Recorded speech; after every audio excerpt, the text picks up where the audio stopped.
When a woman goes silent that first day, it hits a man like a glitch in the system. He wakes up, starts his day like any other. Maybe he grabs his phone, half awake, expecting to see that good morning text you usually send.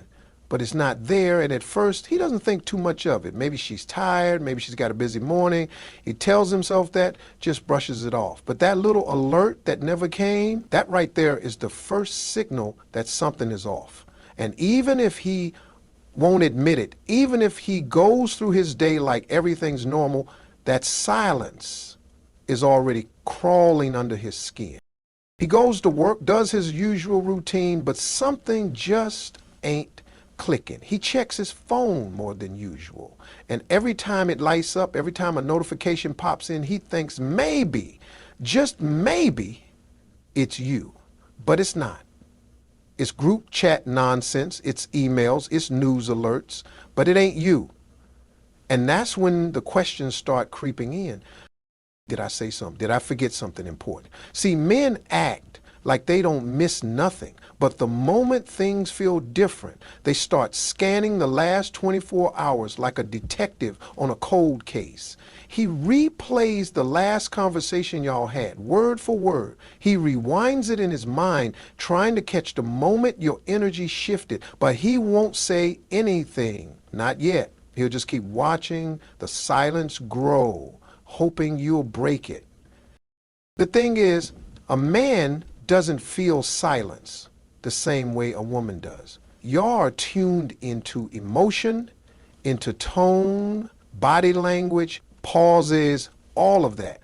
Men, we slow learners in that department. But when you go silent, it's like turning off the lights in a room he thought he knew by heart. Now he's bumping into furniture, feeling around, trying to figure out what he missed. That's the confusion of day one. He tells himself it's nothing. She's probably busy. She probably just needs a little space. But the truth, he feels it. He just doesn't know what to do with it. Because the same woman who used to check in, ask about his day, laugh at his dumb jokes, or give him that soft voice when he needed peace, now she's just not there. And that shift, no matter how small it seems, throws him off balance. He might not call you, might not text first. But don't think for a second you're not on his mind. He's just too proud or too unsure to make the first move. See, confusion ain't just not knowing what happened. It's not knowing what to do about it. And most men, they don't like feeling powerless. They don't like sitting in uncertainty, but that's exactly where your silence leaves them, sitting in a space where they can't fix what they can't name, can't talk about what you won't say, and can't ignore what they're forced to feel. And that feeling, it grows, because the longer the silence stretches, the louder the confusion gets. And the louder it gets, the more uncomfortable he becomes. Now, every little thing reminds him of you. A song on the radio, a meal you used to cook, that spot on the couch you always took, and suddenly, silence isn't just the absence of your voice. It's the presence of everything he's starting to miss, all at once. So on that first day, when you go quiet, just know, he notices. He may not act like it, may not show it, but it's messing with his head. He's not sure what changed, but he knows something did. And for a man who thought he had things figured out, that's a very unsettling place to be. After that first day of confusion, when the silence starts to settle in and he still hasn't heard from you, something else shows up, his ego. Now understand, the ego is like a bodyguard for a man's pride. It steps in whenever feelings start getting too real. And so instead of admitting he misses you, instead of saying, dang, why hasn't she called? He starts acting like he doesn't care.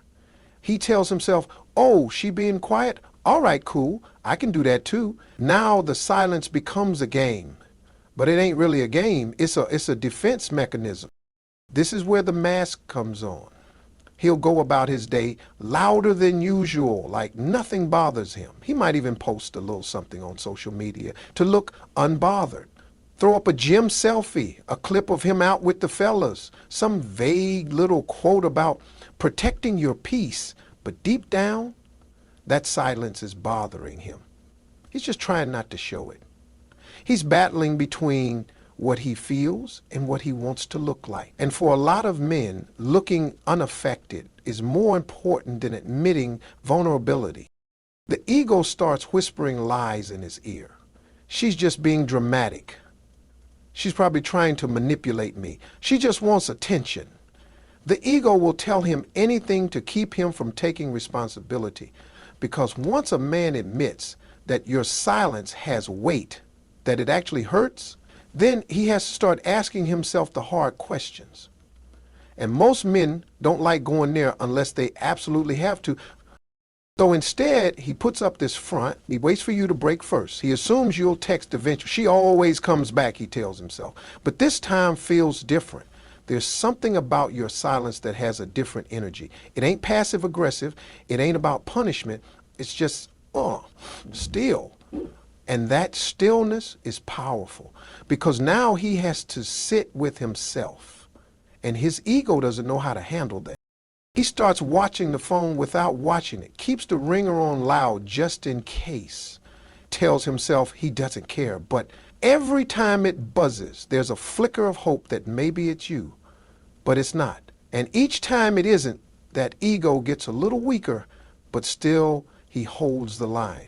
Because once a man goes into ego mode, it's about winning. And for a lot of men, winning means not being the first to reach out, not being the one who looks emotional, not being the one who folds. He doesn't realize he's losing something far more valuable, your trust, your peace, and your presence, just to protect a fragile piece of pride.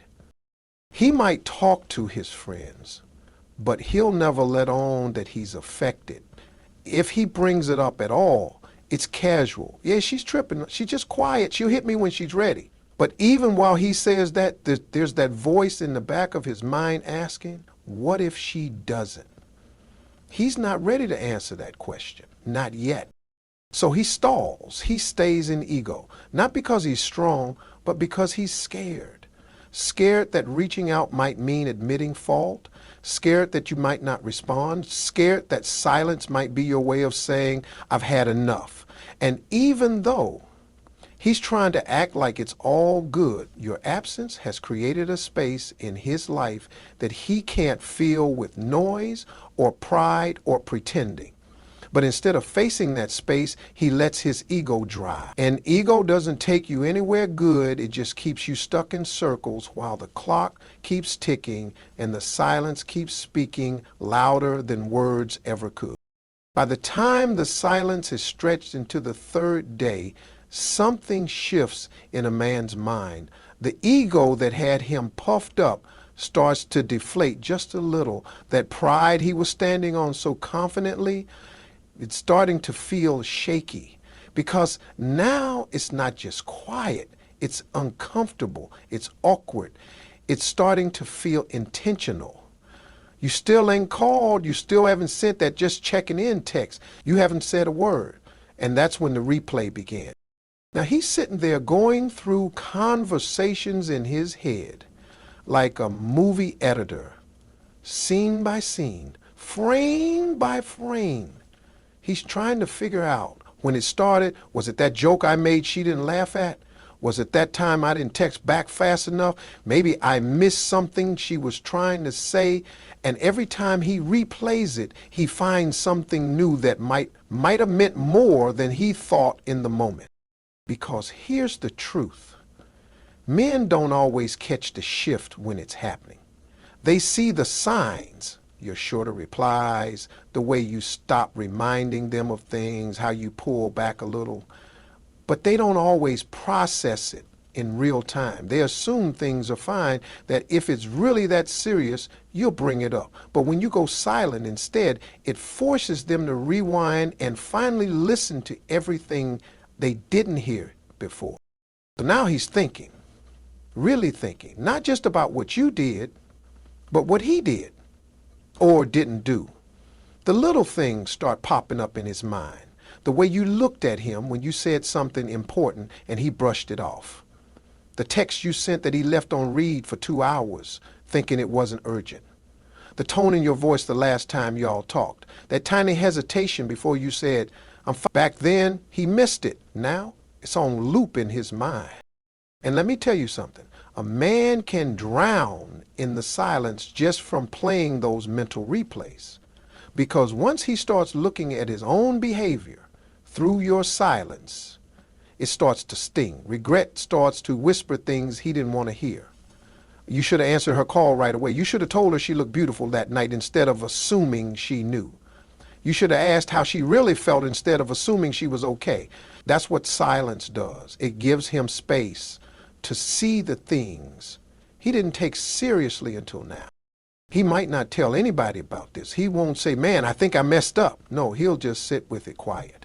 Because even though he might still look like he's unbothered on the outside, inside he's watching the whole relationship like a highlight reel, except it's not all good moments. It's full of missed signals and moments where he could have stepped up, shown more, said more, done better. And the worst part, he doesn't know how long he's got to figure it out. Your silence doesn't come with a clock. He doesn't know if this is just space or the beginning of goodbye. That uncertainty, that's what drives the replay even harder. He's not just reliving the past to figure out what went wrong. He's trying to see if there's still a chance to make it right. But your silence isn't giving him answers. It's giving him a mirror. And mirrors don't lie. They show you exactly who you are, even when you don't want to see it. And right now, he's finally seeing himself through your absence, not your presence. And it's uncomfortable because it's real.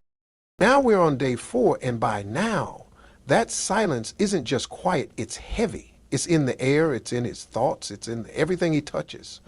And this is where something finally starts to click for him. This is where that stubbornness, that pride, that pretending not to care starts to break down. Because now he realizes, you're really not speaking. You're really not checking in. You're not just giving him space. You're not mad for a moment. This isn't temporary frustration. This might be something deeper. This might be you pulling back for real. And that thought, that realization, it hits him hard. There's a shift that happens in a man when he starts to believe you might be done. Not pretending to be done, not trying to teach him a lesson, not waiting on him to chase you, but done. And it's not loud, it's not dramatic, it's not some sudden outburst. It's quiet, it's a slow sinking feeling in his chest, like walking into a room you didn't know was empty until you realized all the warmth was gone. That's how it feels when a woman's silence turns into distance, and that distance starts to feel permanent. He starts pacing a little more.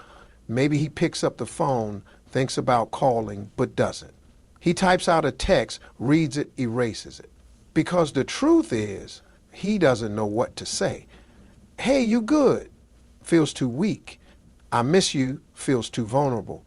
And I'm sorry might feel too late. So he sits with it. He sits with the fact that your silence might be the result of 1,000 things he thought you'd just get over. And now, you're not getting over it, you're just getting quiet.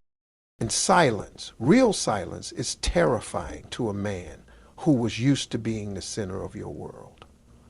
Because now he sees that he may have misread the signs. He thought you'd always be there. He thought you were just emotional. He thought you were just overthinking or overreacting. But the truth is, you were feeling. And now you've gone still. Not out of spite, but out of peace. You chose peace over explaining yourself again. You chose peace over fighting to be heard. And that kind of silence speaks in ways that words never could. So now he starts imagining what your life looks like without him in it. Not out of paranoia, but out of real possibility. Maybe you're not mad, maybe you're just done. And that realization takes the wind out of him. It's different when a man starts picturing you not calling anymore, not needing him, not waiting on him to show up. It messes with him because even when he didn't always show it, he counted on your presence. He was used to your voice in his day, your concern, your affection, your energy. And now that it's missing, he's starting to understand just how much he took it for granted. He starts thinking about the things he never said, the compliments he didn't give, the appreciation he didn't express, the time he could have put in but didn't. He realizes that love isn't just about having someone, it's about showing them, honoring them, showing up for them. And your silence is showing him all the places where he fell short. He doesn't say it out loud, but now he's scared. Scared that he pushed you too far. Scared that you've grown tired. Scared that the woman who used to care so deeply has learned to care in silence, and that silence has turned into distance. And when a man finally realizes that your quiet is stronger than his excuses, it humbles him. Because now he knows he might not just be losing your voice, he might be losing you. By now, that silence is stretched out long enough that it's no longer something he's trying to outlast. It's something he's living inside of. And this is where the real weight starts to settle in, regret. It creeps in quiet, but when it shows up, it doesn't let go. He's no longer wondering why you went silent. He's no longer hiding behind pride or brushing it off like you'll come around. No, now he's living with the reality that he may have messed up something that mattered. And that thought, it doesn't hit his chest, it sits in his soul.